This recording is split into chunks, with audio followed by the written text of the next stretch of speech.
আসসালামু আলাইকুম প্রিয় আপু ভাইয়া, সবাইকে স্বাগতম ইয়াসমিন কুকিং ব্লগে। তো আজ আমি করে দেখাবো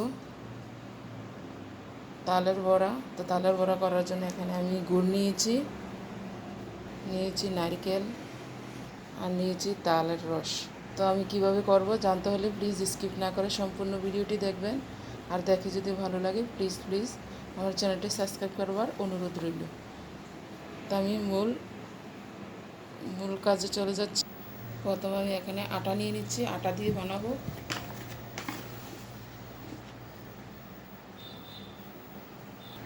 দিয়ে দিচ্ছি নারকেল কোরানো, নারকেলটা আমি ফালি ফালি করে কেটে নিয়েছি।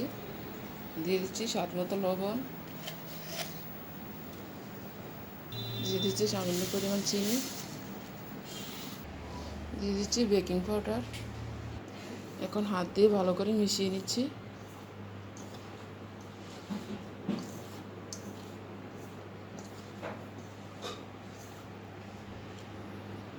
এখন রস অল্প অল্প পরিমাণ দিয়ে আমি একটা ব্যাটার তৈরি করে নেব।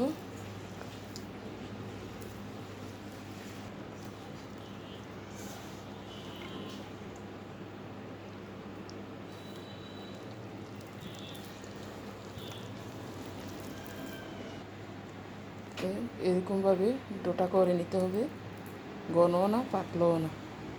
আমার ডোটা করা হয়ে গেছে। এই ডোটাকে আমি 10 মিনিট রেস্টে রাখবো, তারপরে বানিয়ে নেব।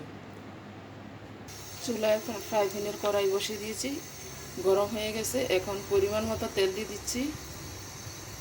তালের বড়াগুলি ভাজার জন্য তেল দিয়ে দিলাম।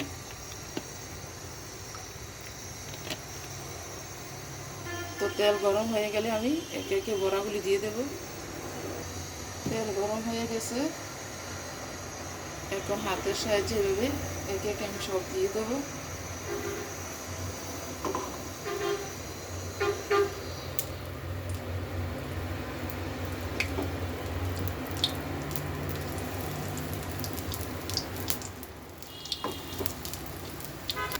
তো সবগুলো বড়াই দিয়ে দিয়েছি।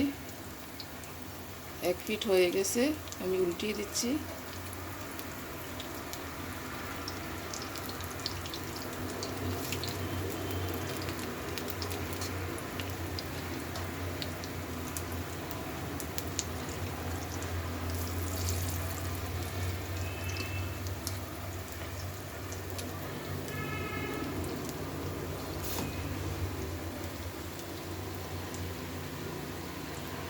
সবগুলি তালের বড়া উঠিয়ে দিয়েছি।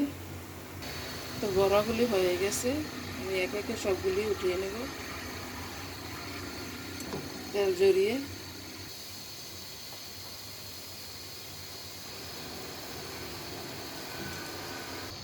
তো সবগুলো তালের বড়া আমি উঠিয়ে নিয়েছি। এখন বাকি যেগুলি আছে এগুলি আমি ভেজে নেব একে একে। তো সবগুলো বড়াই হয়ে গেছে তালের বড়া, আমি সবগুলো বড়াই ভেজে নিয়েছি। তো যে আপু ভাইরা ধৈর্য সহকারে আমার এই রেসিপিটি দেখেছেন, সবাইকে অসংখ্য ধন্যবাদ এবং শুভেচ্ছা। তো আমি এখানে বিদায় নিলাম। সবাই ভালো থাকবেন, আবার দেখা হবে অন্য কোনো একটি রেসিপি। সেই পর্যন্ত সুস্থ থাকবেন, ভালো থাকবেন। আল্লাহ হাফেজ।